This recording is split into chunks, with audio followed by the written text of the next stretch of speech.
Hello, everybody. Welcome to Facebook Live, Storytellers Live. It's our 16th episode. Last couple episodes, we've actually been able to get away from the screen, but this time we're back in front of it. I'm fortunate enough to have a very special guest with me here today, Ken Spanky Moskowitz. Ken and I were just kind of talking before we went live here and talking about how many times our paths have crossed throughout the years in a variety of different ways.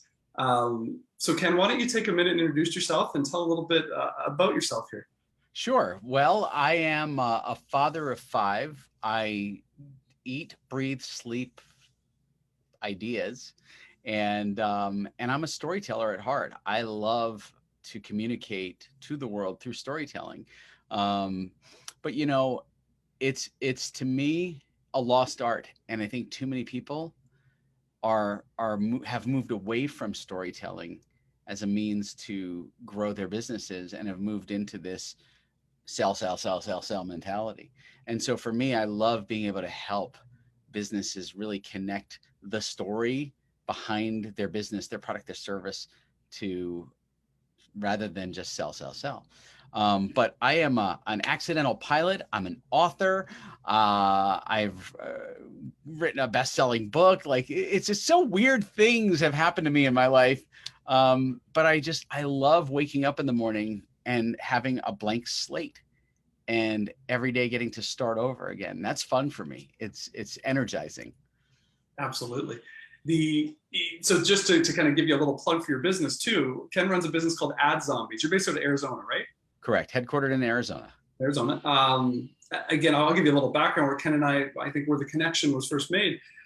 Ken and I were both at a Tony Robbins event, of all things. We did not drink the Kool-Aid, I'm going to tell you right now, but it was a business mastery event down in Florida a couple of years ago. I think it was 2018, 2019, somewhere in there. And basically, I explained this to a few people in my networks that the room down there of 2,500 like-minded individuals was something, it's very difficult to explain without actually experiencing it. The electricity and the energy and all that. And I'll let Ken, maybe it's a good segue into the story of how myself and everybody in the room come to know who Ken Moskowitz was, as well as Ad Zombies. So on day one of Business Mastery, so let me just a little context of Business Mastery. Business Mastery is really designed for business owners, CEOs, and team members of companies that are in growth mode, that are really trying to accelerate their game, right?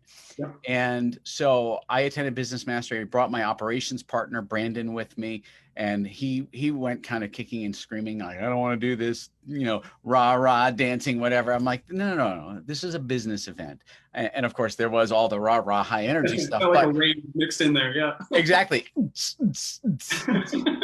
But on day one of Business Mastery, Tony does this exercise with everyone in the room. And the exercise is discovering what business you're in, what business you're really in, and what business you should be in. And that more leans into the future-proofing your business. And I won't even go there today. What I'm going to do is talk about how the room got to know me.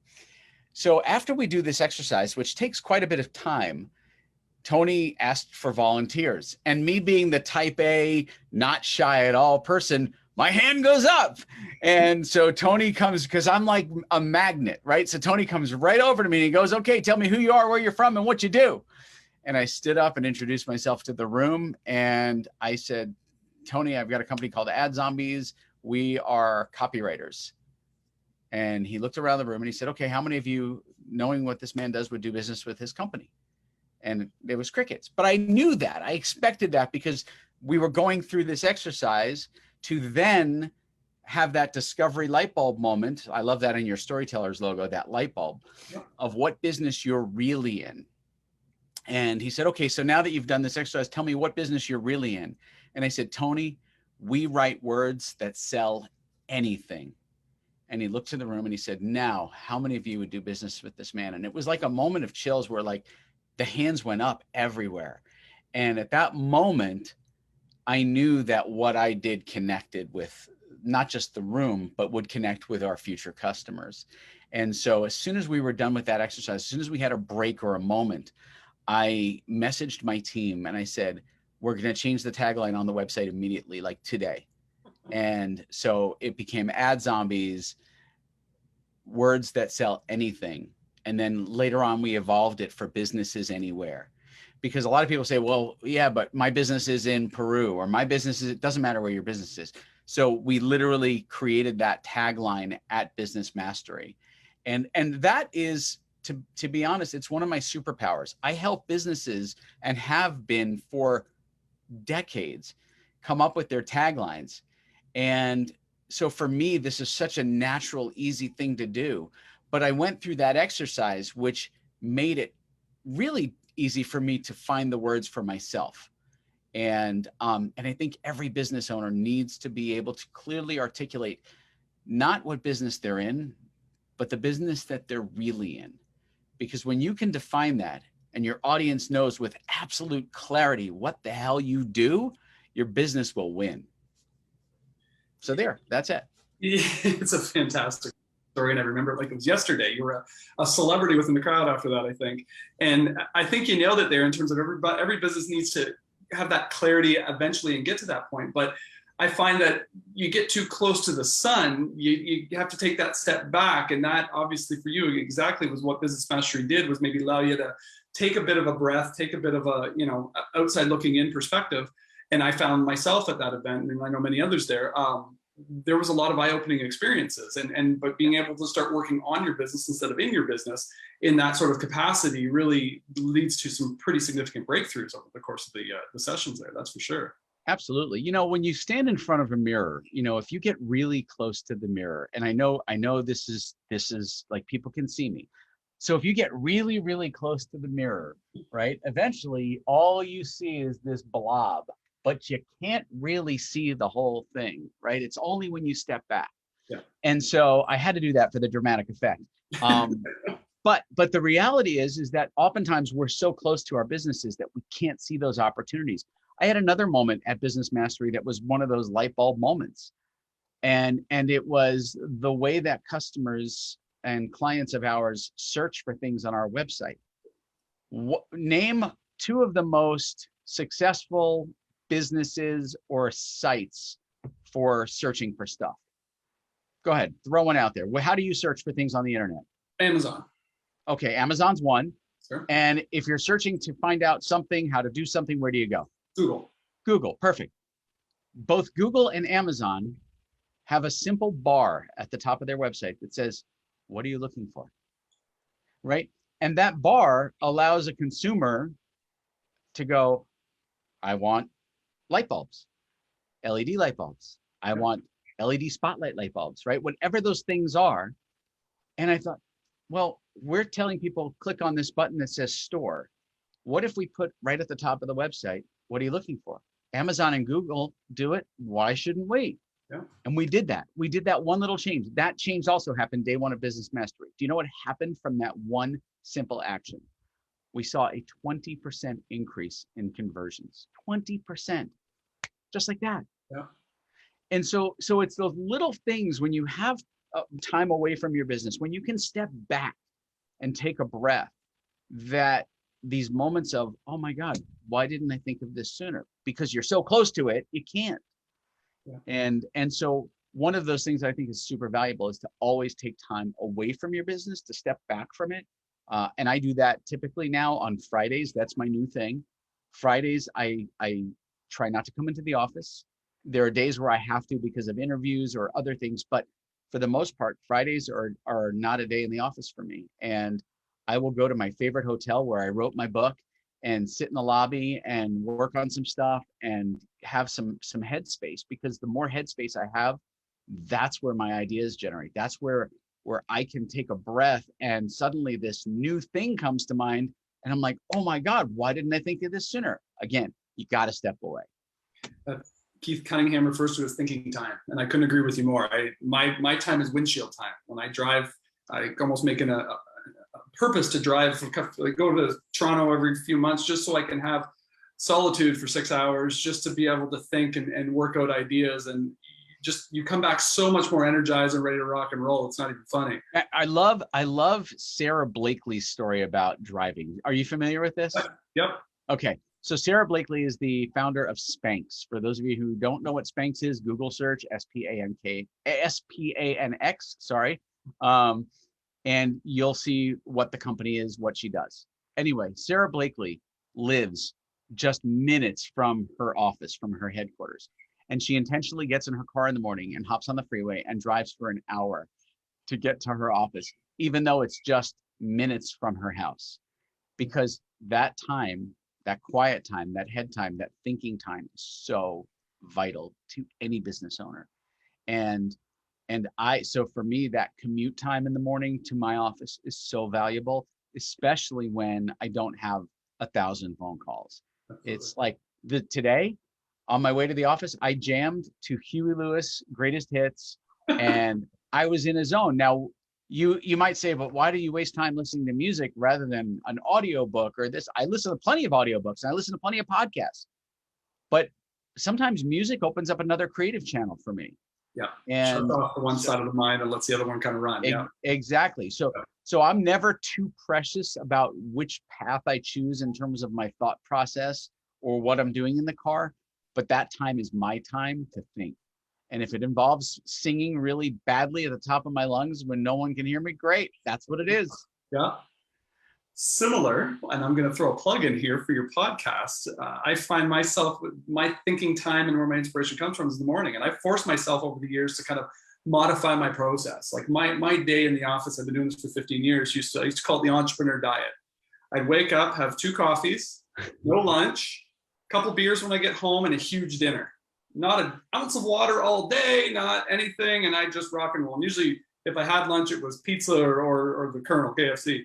So it was just a terrible, terrible way of living. And I finally started to kind of evolve that over the years. It took me 15 years to get here, drinking water every day. And now I get up and work out for 15, 20 minutes every morning. And again, that's maybe some of the Tony Robbins stuff I pulled from there. But listening to your podcast, and again, this is where the reach out happened. And again, I want to thank you again for taking the time to do this with me today.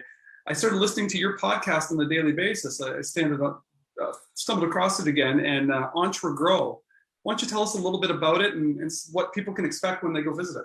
So the podcast, like many things for me, started by accident. It started out of my just need to communicate things with the world. And so the Entre Grow podcast came from a really interesting place. Having started Ad Zombies in March of 2017, the company grew pretty fast. March 6, 2017 was day one of the company. And we went from 0 to 7 figures in less than 700 days. That's under 2 years. And so my life got busy and chaotic very fast. Well, a side effect of growing Ad Zombies as fast as I did was I started getting calls from people and business owners asking me to help them with their businesses or to talk about their challenges. And so I was helping other entrepreneurs grow their business. And so I started this little Entre Grow podcast thinking, well, I can just share my little nuggets of knowledge and someone's going to get something out of it, or I'm just going to hear myself talk, which I'm totally fine with as well. I'm good. I have a captive audience at all times. So even if no one's listening, I've got Rob, who's always behind me, right? He's got my back. And then Zach is my BFF. He's always waiting for me. He's just hanging around. But literally, and I do take the zombie theme to the extreme. Let me not make everybody seasick now as I try to reposition my camera. Sorry about that. I do it so gracefully most of the time. And now this time I was like, train wreck. But for me, I had to just express myself and the thoughts and the things that go on in my life. It's almost cathartic and like it's my own couch time with a therapist, right? When I do a podcast episode, yeah. And I just don't give a shit what people think. I really don't. Like I for a while I was really self-conscious. I'm like, oh, I'm gonna get judged for this, and then this person's gonna tell me I'm doing this wrong and you shouldn't do that. And I'm like, you know what? Screw it. I'm just gonna do it. And if people don't like it, they don't have to listen to my podcast. That's right. So talk about that a little bit. You mentioned how the business got started and how fast it grew. Maybe talk about the trajectory of the business and where you're at today, as well as, what has your day-to-day look like as that thing has grown. I know we are speaking to a lot of entrepreneurs with this this series, and I always like that kind of peek behind the curtain of somebody that grew as fast as you did, and where you're at today, basically. So, when Ad Zombies began, it started in a spare bedroom of my home. And it literally was started in a Facebook group. I was in a Facebook group where somebody had written a piece of copy for a plastic surgeon, and the copy wasn't working, the ad wasn't working, and needed help. And so that's how the company started. I helped this guy rewrite the ad, and a business was born by accident in that Facebook group. The trajectory. It was my dinner with Gary Vaynerchuk in October of 2017 that really changed the trajectory. I owe Gary a lot of gratitude and thanks. He didn't do the work. I did the work, but he could see things and had some insights that I didn't have. And one of the things that I was clearly unaware of in my own inability is that I'm not an operations guy. I'm a creative guy. I mean, Jesus, look at my office. Like, right? This is not what operations guys have. Nerdville. I have zombies and heads and body parts like in my office. And so Gary had given me some really sage advice at that dinner, and he was like, dude, you've built this company in just months and it's doing so well. You need an operations person who's built a 7, 8, 9-figure company to help you scale this thing. And he said, you've got at least 5 people in your social network that have done this. Why don't you reach out to them? And I'm like, who the hell are these people? And so that night after dinner, I walked my friend Rachel Peterson back to her hotel. And then from there, went back to mine and was really thinking about who these people are, discovered that I did indeed have at least 5 people, and started setting up lunch appointments. And on the following Tuesday, that dinner was on a Thursday, and on Tuesday I had lunch with my now partner, Brandon, who I gave a 20% equity position in to help me scale the company. And that day, that moment was the decisive time in Ad Zombies, because our trajectory was like this, very slow and steady. And then all of a sudden, Brandon came in and systemized things, and we spiked. And that's where the growth really occurred. Wow. And today we serve 40,000 businesses around the world. My team of writers is global. And it's really funny. Had you asked me where I thought the company would be 4 years ago, I would have been like, I don't know, a couple of hundred clients, I'd be writing a few hours a day, maybe, I never ever thought or guessed that it would become what it has. Yeah. And every day I wake up and I'm like, wow, like this is pretty cool. This is It's fun because personally, what I love about it is that I get to do what I love to do every day. I get to help businesses tell stories through their advertising, whether it's web copy, whether it's an email sequence or a Facebook ad or LinkedIn ad. It's being able to help them get their business to where they want it to be. And that's super gratifying for me. So what does your day-to-day look like at this stage of the game? Do you get to maintain that client interaction, or are you more CEO boss hat? So I switched roles this year. I was always founder and CEO. This year I went back to being the CCO, the Chief Creative Officer. And why I did that was very, very strategic. I wanted to have more client interaction. I wanted to be more hands-on inside client copywriting projects. I wanted to get my fingernails dirty again with the day-to-day of the business because I enjoy it so much. And I also know that I have a very unique ability, and this is not me patting myself on the back till I'm bruised.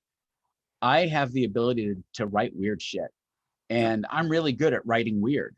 And so if a business is looking for attention and they want something that's super creative and they want something that's out there and edgy and different, I'm your guy.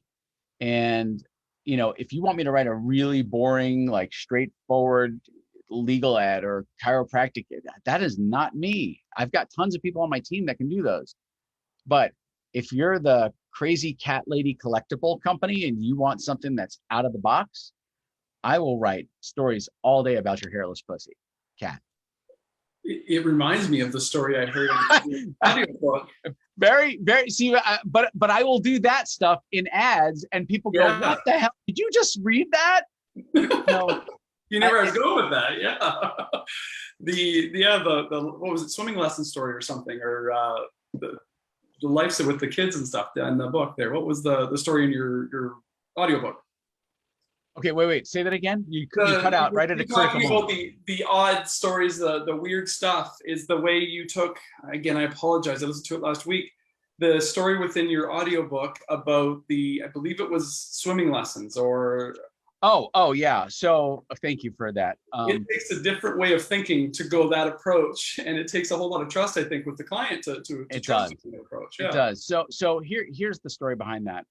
British Swim School in Philly was they were struggling to see conversions from their Facebook ads, and so a buddy of mine came to me and said, "Hey, I could use your help," and so we rewrote this ad for them. And most swim school ads show happy kids in splashing in the water with an instructor, or under the water, you see the baby smiling and blowing bubbles, and it's really cute and everything. But the reality is that without swim lessons, it's a very different outcome.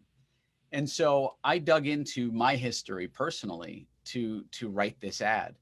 And what happened to me was, when I was a little boy, I was in my backyard playing with my sister, and I don't remember if I kicked the ball or hit the ball, but it went far and she had to go chase it. And I turned to my left and I noticed that on the pool deck was an inner tube. And I decided to step up on the pool deck and slip the inner tube on over me and jump in the pool. Unfortunately, I couldn't swim, and I slipped through the inner tube and went right to the bottom of the pool. And I vividly, even to this day at 54 years old, remember looking up, and all I saw was this blurry blue sky above me. And I was panicked because you can't take a breath and you're in the water, and I didn't know how to get up. I didn't know how to swim. And all of a sudden I saw a lot of motion, and my sister Lisa jumped into the pool. She was a fish, grabbed me by my hair. And back then I had hair. She's the reason I'm bald. Grabbed me by my hair and pulled me up. And if it wasn't for her, I would not be here today. Wow. And so in this ad, I told the story of the perspective, from a kid's perspective, of what it's like to drown. And there's no noise. It's scary. You can't breathe. And you hear the dogs barking around the pool, but nobody knows you're in the water. And it's a very dark ad. The ad is very dark, and it shows an image of a father and a daughter standing in front of a grave. And it's, the kid who died. And the ad says, "Don't let this happen to your kid." And so we went in a very dark direction, and people were really uncomfortable with it. In fact, anytime I share this ad on stage, I show the visual and the copy, and people start tearing up and they get creeped out, but they don't even realize that's my story, right? Yeah. That's me in that water. I put myself under the water every time I share that ad. And I do that because that type of storytelling is so powerful. It's so connected that parents are like, "I don't want that to happen to my kid." And so what do? They take the action, which is to sign up, right? To get that kid into that free water safety class. And so that's where storytelling is so powerful. And so I love to use stories to help sell. And even the creativity side, and I understand it comes from a personal experience now. I wasn't aware of that, but the being able to bring that to the table and just looking at a problem completely differently than they may be used to, that's where the power of creative copy comes into play, right? Absolutely, it does. And never be afraid. I think too many business owners are afraid to make up stories too. And what do I mean by that? If you've ever watched any television in your life, unless you're a hermit living under a rock, you've seen commercials. Well, there's a lot of commercials that are running. Toyota runs Pat the Intern commercials. Yeah. Pat the Intern is not a real person. He's an actor, right? The character of Pat the Intern isn't real. The storylines that they create aren't real. They're fun, they're creative, they're memorable, and they're different. And so you don't always have to use a personal experience to create the story. You can make something up. The only thing you need to remember is to be honest in the advertising of what you're doing, right? Don't lie to people. Don't tell them your product does something that it doesn't do, or your service can do something that it doesn't do. Be honest in that, but you can get creative and playful and make up a story that people just are engaged by and sucked into. It's just like the ad, for Ad Zombies. We wrote an ad. This was a total wine inspired ad. I was sitting there one night and I was at home. My kids had all gone to bed. And somehow Shakespeare got into my head. Now, I was a terrible student, but I remembered, to be or not to be, that is the question. Whether 'tis nobler in the minds to suffer the slings and arrows of outrageous fortune, right? Like I had this in my head and I'm like, I got to write a Shakespeare ad. And I literally penned an ad about Shakespeare sitting in his dark, dank room, penning his latest masterpiece, but he couldn't figure out how to advertise it. And so his BFF Thad told him about this great team of storytellers across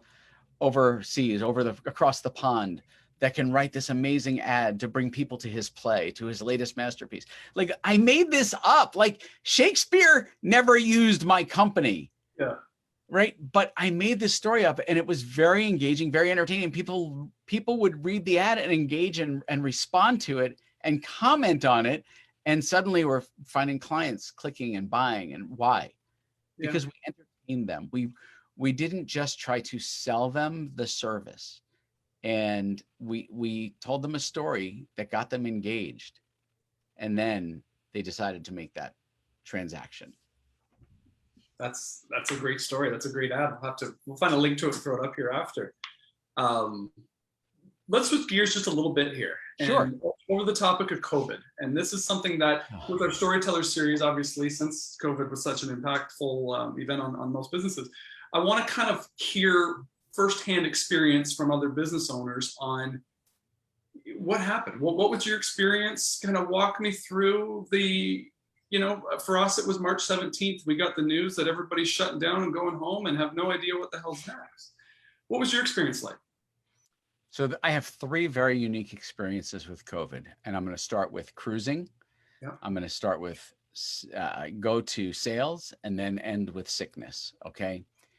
When COVID first broke out, we were on a family cruise. We decided we were going to do a family cruise for the first time in our lives. We went, all 5 kids, my wife and I, and we took a Mexican Riviera cruise. It was awesome.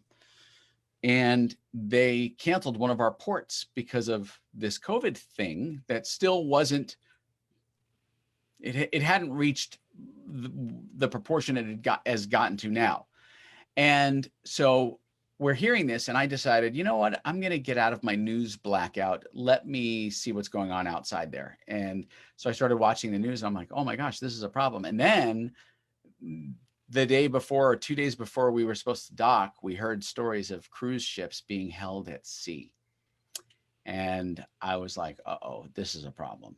And the reason it was a problem is, yeah, I could live on a cruise ship. Trust me, there's food, there's, everything that you need. We had a balcony with a great view of the ocean. The challenge is that my youngest son is on the autism spectrum and he has medications and we only had an extra day's supply of things, medications and things like that. So we were a little bit panicked, like, oh my God, an unmedicated kid who, how are we going to handle this? So I had to make some decisions as the CEO of the family, how we were going to make sure we got off this ship. And so we got off the ship. There's some backstory there and I'll share it with you. In fact, I shared it during my keynote speech in April. I'll give you a link to that as well. It was an awesome, I like to tell the story because I think it's so valuable for people to understand that they're in control of their business and you have to be able to navigate change. And so we managed to get off the ship. We get back and now we're working from home because we don't know if we've been exposed. And so we're doing that mandatory because they said at that point, if you've been traveling, quarantine, you need to do this great, we're going to do it. We're going to do the thing that people asked us to do. And what I started seeing was business owners freaking out. And suddenly they're pulling their ad campaigns. They're stopping their ad spend. They're not advertising for their businesses. And I'm going, why aren't you advertising? This is like critical. You have to advertise or you're going to die. And because not all of our business is, we don't live off of advertising. We don't run campaigns. We're not a marketing agency, right? We're the storytellers that write the ads and the copy for the business, but we don't implement. And so slowly what happened was businesses started canceling their service with us because they weren't advertising. So we saw, and I believe it was like a $70,000 a month decrease in recurring, like it just, it was one of those kamikaze nosedive looking things. It was not pretty, but people then stopped panicking and they realized this was the new norm and we're going to have to stabilize our business and do something different. And slowly but surely those numbers came back. So that was the business side. I was a little freaked out. Like there were a couple of nights where I was laying in bed going, okay, how do I navigate around this? Like, how do I don't have a magic bullet that gets rid of this COVID thing. I can't just help people reopen their businesses. Like I had no answers. So we just kind of waited it out like everybody else. Then New Year's Eve came. And New Year's Eve 2021, at the end of last year, I was really wanting to just, I know it was against all the rules, but I really wanted to gather with my friends. I'd missed people. I'm a people person. I need hugs. But we decided to just do the right thing and we didn't. And I'm grateful we didn't, because I was like Typhoid Mary at that point. I had COVID and didn't know it on New Year's Eve. And New Year's Day, I was having trouble I was out of breath, and I was in the garage doing really manly stuff for my wife, hanging a shelf that had fallen down. And she said to me, "Why are you so out of breath?" And I couldn't really give her an answer other than that I was scrunched up inside of a cabinet, but it got worse. And so I got tested and came back positive. And it was at about day 4 where I started to realize that this was scary. I couldn't breathe. I was struggling to breathe. Every time I would speak, I would cough. And I got nervous, and I started documenting my COVID journey, my COVID experience on Facebook. And people started sharing it because I was just telling people what was going on with me, what were my symptoms, what I was experiencing, how I was feeling. And this went on for, unfortunately, months. I was sick with COVID for over 50 days. And so mid-December, I decided to spend the last 2 weeks at home with the family for the holidays. And I wound up with COVID, let's say New Year's Day. That was the day that I discovered I had it. And March 15th was the first time I returned to the office. So I was down for a while. So COVID had 3 different elements for me. It was the cruise, it was the business drop, and then it was being sick. That's a trifecta there. I don't know if many can claim that, those 3 pieces. Exactly. So when you talk about COVID, I'm very passionate about the experiences that happened to me. I don't get political about it. I know what happened to me. I know what I've chosen to do, and that's my life. Yeah. But at the end of the day, I've seen so many businesses just decimated by COVID and what's going on, and that it just breaks my heart, because we could all get through this as business owners if we just rallied and helped each other. Yeah. So what does your business look like post-pandemic? Does Rob have his mask on? Oh, he still has a mask. Okay, good. I was just checking. I'm making sure he practices social distancing, and he's at least 6 feet away from me. So post-pandemic, we're servicing more clients in different parts of the world than we were before. And businesses that thought they were only brick and mortar have really learned to adapt and become virtual and offer shipping. And they're really realizing that, hey, this online world isn't as bad as we thought it was. Now, can you ship a pizza to another state? No, but pizzas have been delivering for years. So other restaurants went, okay, well, pizza places do it and Chinese restaurants can do it. Why can't we do it with this business? Or why can't suddenly my Thai restaurant deliver or my Korean restaurant? Everybody can deliver, right? Any business that offers a product can become virtual and fully mobile, right? Where people could just order. The service businesses are the ones that had the real struggle. The services where someone comes into your home, and so they've had to adapt in different ways. And there are some companies that I've seen adapt just brilliantly. One air conditioning company that I know of, sorry, I had to take a sip, not a free plug, just a sip. One air conditioning company I know of was, because their customers were so concerned, they bought bunny suits, clean room suits, and they made sure that, so because it was a mental thing, but then they started advertising, our techs wear clean room suits for your protection, right? It became a selling feature rather than something that's a burden to them as a business. Yeah. And that increased their business. So where are we today? We serve, like I said, 40,000 businesses in so many different, name the sector. The only thing we don't help people advertise is weed and sex toys, because those are two things that are almost impossible to advertise on any platform. You can try as hard as you want, but they're just going to get knocked down. Okay. But we service so many businesses in so many sectors, and I love it because on a daily basis, we're helping those businesses communicate their message, their story to the world to help those businesses stay alive and thrive. Did you find an uptick in any specific industry that's kind of reaching out to you and trying the online world and trying the digital and that sort of thing? That was maybe a surprise? So initially, we didn't see any real change. Where I started to see the change were service businesses trying to figure out how to suddenly navigate this. And there are a lot of service businesses. You don't realize until you step back going, no, there's only HVAC, right? Air conditioning, plumbing, and electrical. Not really. There's also shower glass door etching.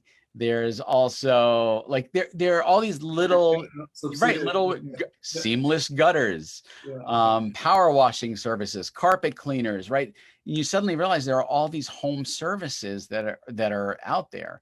And so that was where I saw an uptick initially when that first uptick happened, because these are people that rely on making their money by going into people's homes. The restaurants figured out how to autocorrect really quickly. I think restaurants were the most adaptable, but I think a lot of people, unfortunately, when things go south, they do the worst thing. They bury their head in the sand, and they want to not acknowledge that winter is here. And when I say winter is here, that's a reference to Business Mastery or Tony Robbins. There's also, if you're a fan of what's that show? Game of Thrones. Thank you. Winter is coming. Winter doesn't mean physical winter, like cold, snowy, Canadian winter. No, it means there's going to be a cold season in your business, right? Every business has a season. There's that birth season, that spring, right? Then I don't need to give you all the seasons, but winter is the dark season for business. And winter was here for everybody.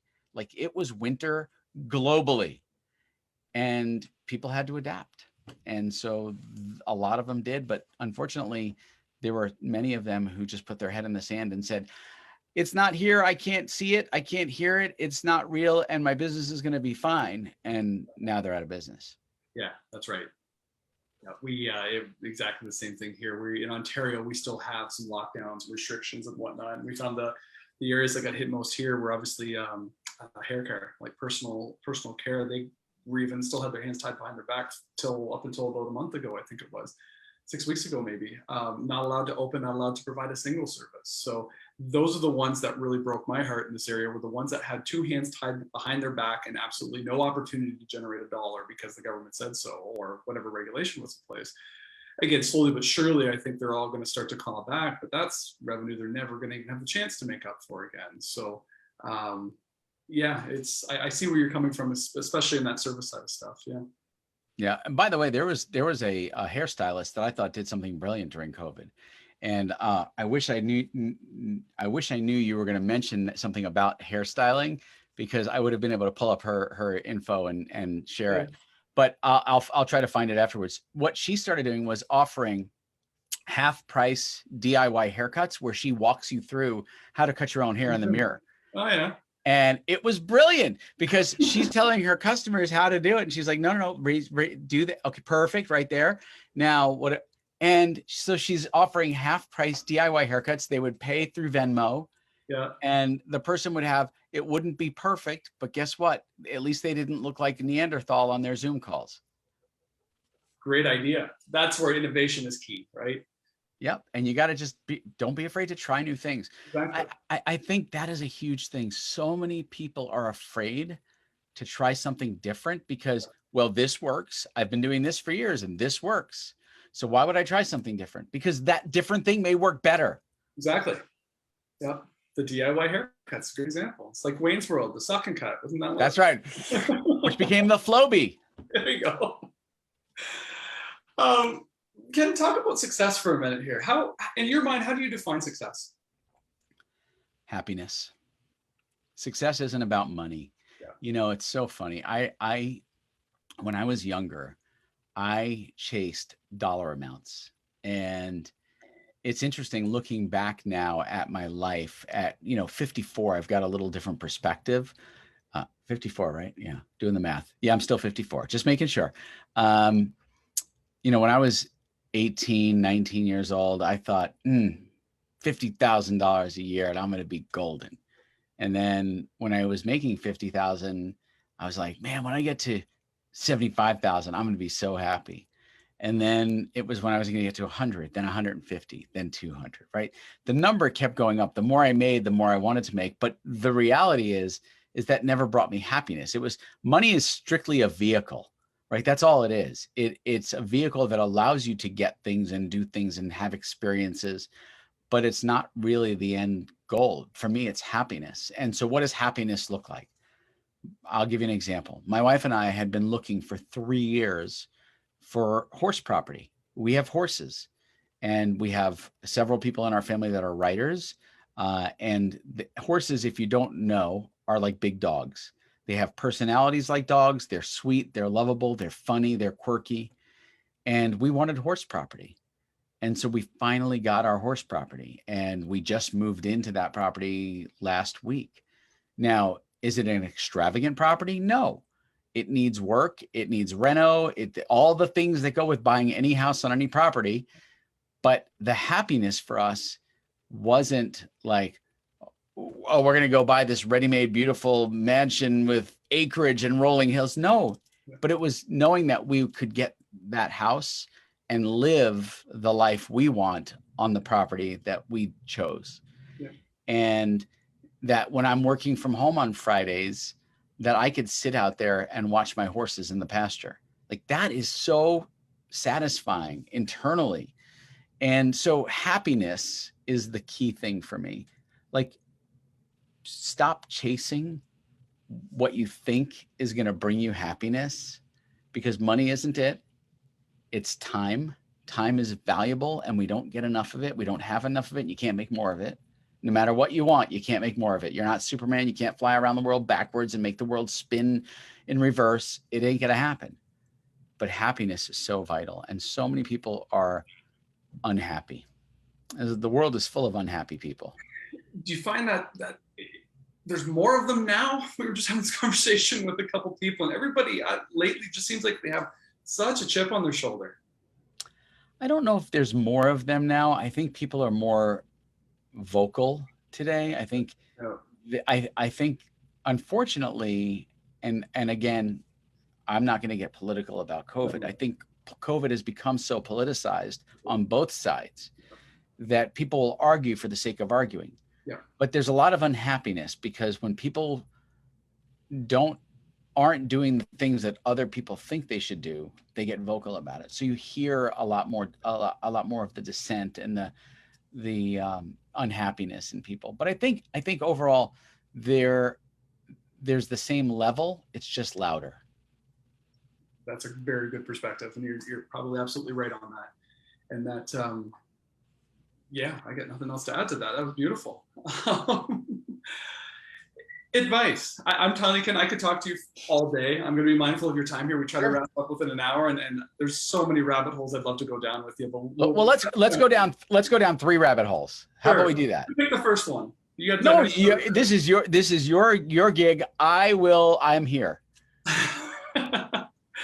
Let's start with then advice. You've seen a lot. You've done a lot. You know, your stories within, I've listened to those podcasts, and your stories and stuff are pretty great. Thank you. Let's start with advice. Number 2 is I want you to share the story of your unintentional pilot. Okay. And I'll try to decide on number 3 as we peel through those. Okay. What's one of, let's start with the unintentional pilot. We'll wrap up with advice. Unintentional pilot. Okay. I'm a pilot. I am a licensed pilot. In fact, I have my pilot's license somewhere in here. Hold on a second. No, that's my health insurance card. It's somewhere in my wallet. I've got my FAA pilot's license, and I didn't ever intend to become a pilot. I'm going to find it now because I'm totally driven to showing you that I have my license with me. I never intended to become a pilot. I was afraid of flying for many years. In fact, I was terrified of flying. And a friend of mine recognized that I was fearful of flying and said, you know, you need to come out with me in my airplane. And, you know, it's really harmless. Hey, there it is. United States of America. And let me see, do I have to block anything here? But there's my FAA pilot's license. Anyway, I went up with Preston. Preston was, at the time, I was a creative director for a company called Bonneville Media, owned a lot of media company properties around the United States. And I went for a flight with my friend Preston, who was then a talk show host at one of the radio stations.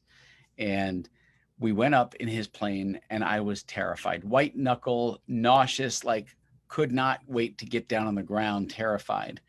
And as we're flying towards this mountain range called the Superstition Mountains, Preston said, he called me by my nickname, Spanky. He goes, Spanky, why don't you take the controls? And I'm like, I'm sorry, what?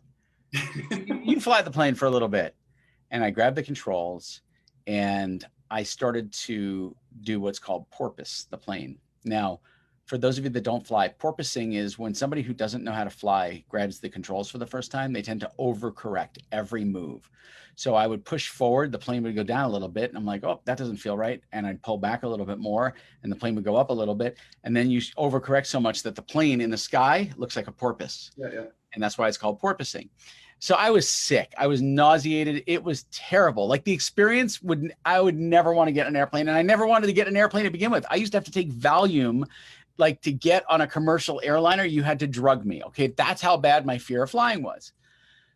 We land at the airport, and Preston said, you know, buddy, you really should go like get a couple of lessons with an instructor, like to get over that fear, because you can't live your life not taking commercial planes. Like I think is it John Madden? Wasn't it Madden? Steve Madden? Who was it from NFL that would take only a bus? Yeah. And I'm thinking, you're right. I can't live that way. So I went and met with a flight instructor, and Butch Kasdorf, and Butch was my flight instructor. I walked in, I said, hey, here's who I am. Here's what I'm trying to do. I need to get over this fear. Would you please teach me the things that will help me get over my fear of flying? And so we went on what's called a discovery flight, and he got to see how terrified I was in that flight.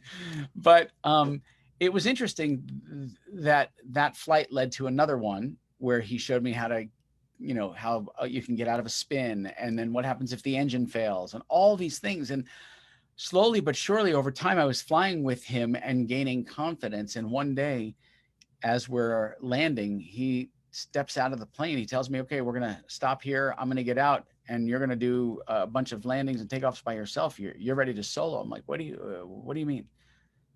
What do you mean? Oh, dude, I'm training you. You're going to learn how to fly this thing. And I already was flying this thing. So long story short, I kept going and progressing in my training, and he clipped the back of my t-shirt that day, and I soloed for the first time. And then I got my pilot's license, and I became a pilot, and I was able to fly with my family. And I took my kids we would fly up for $100 cheeseburgers. Like literally we would gas up the plane and go fly to a different destination, to Sedona, to Douglas. We'd fly all over the place. And then when Hurricane Katrina hit, I rallied a bunch of pilots from Arizona to bring in supplies, including Michael Bidwell, the Cardinals owner, in his plane, and bring in supplies to the people that were in New Orleans that were devastated by Katrina. So I got to use that piloting skill to do good for the world, which was fun. So unintentional pilot. I never intended to be a pilot. I just intended to get over my fear. But pushing myself to get over that fear got me to where I am today. And so many business owners are afraid to push themselves. They're in a comfort zone. Yeah. That story, when I heard it the first time, resonated so deeply with me, because I am not quite the Valium level of getting on an airplane, but I'm white knuckled the whole way up and the whole way down. And what kind of started to break that for me was one way back from I think it was a trade show in Vegas. I was sitting in the very back row with one of my employees, and there was a pilot deadheading and sitting beside the stewardess next to me. So I was talking to them a little bit, and I said to the stewardess, does this ever get easier? She's like, everything's fine until you see me screaming and freaking out. When you see me do that, then you know we're in trouble. Right. And I was able to kind of talk to the pilot all the way through. So when you hit the turbulence, I'm asking, like, what's that like? Like, do you see it? Do you know it's coming? Do you do this? And just kind of hearing him explain the background behind it really set the tone a little bit. Now, again, because of COVID, we haven't had a chance to travel too much since then, but it was one of those things that I think, you've really got me thinking about kind of following the same path as you of trying to get up in some of these smaller planes to try to break it all together. But it's a beautiful story. It's great. So thank you. So, okay. So that was the one. What was the second thing? Because my short-term memory at 54. Mentors. I want you to speak on that, because I so firmly believe in the power of mentors. And I know you touch on it in your book and your podcast there as well. I think mentors are so valuable. There are people who don't have mentors and don't believe in mentors, and that's fine. It's your own jam, right? You do what you do. You do you, I'll do me. Yeah. And what I love about mentors is you learn from people who have done what you want to do or are further ahead from where you are. And you can look at their mistakes, their failures, and learn from those and not repeat them. And so I have surrounded myself literally with millionaires and billionaires, and people who have done major things in business. Like the fact that when I have a social media challenge or a question, I can tap into Gary Vee's team, and I can reach out to Gary Vaynerchuk and I'll email him and I get a response. That's super valuable. Absolutely. When I am struggling in a different area of the business, I can reach out to a deep network of people that have done and accomplished far more than I have. And when you have that network of mentors, of people who can really help you see obstacles and overcome challenges and really call you on your own BS, which happens sometimes, that's super valuable. I think everybody needs at least one or two mentors. I've got 4 or 5, and I reach out to them for different things at different times. And there's no shame in asking for help when you know that the person you're asking has already accomplished the thing you're trying to overcome or the thing you're trying to accomplish. So I love having mentors. And generally, they love sharing their advice and stories. Like, I'm with you. I have a network of individuals I reach out to on a pretty regular basis. And I've never once felt like I was, bugging them or wasting their time. They love sharing that story and sharing their accomplishments with us. And I think a big part of it is you care, right? Like, I don't email or call my mentors with frivolous stuff, but I also do make sure that I remember their birthdays. And I do make sure that I remember, if they're married, their anniversary, and to say, hey, happy anniversary to you. And, I want to make sure that I'm in their periphery for good stuff, as well as the questions when I have them, because if you just hit them with question, there's no value in that relationship. When I made an offer to Gary, I said, listen, anytime you guys are in a bind internally and you need excess copy or copywriting, throw it to my team. We'll take care of you. And we will.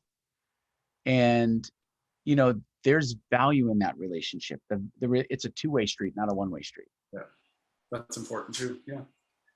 The last rabbit hole I'm going to touch on before we jump into our rapid fire questions is advice. So there's a lot of young people and old jumping into the entrepreneurial world these days.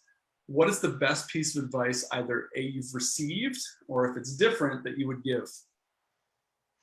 Know who you are and know your weaknesses and strengths, and don't try to get better at the things you suck at. Find people who are good at those things and bring them into your network. That is so vital, because I will never be good. I can do math. I can manage my books, but am I really doing the job that I'm best suited for? No.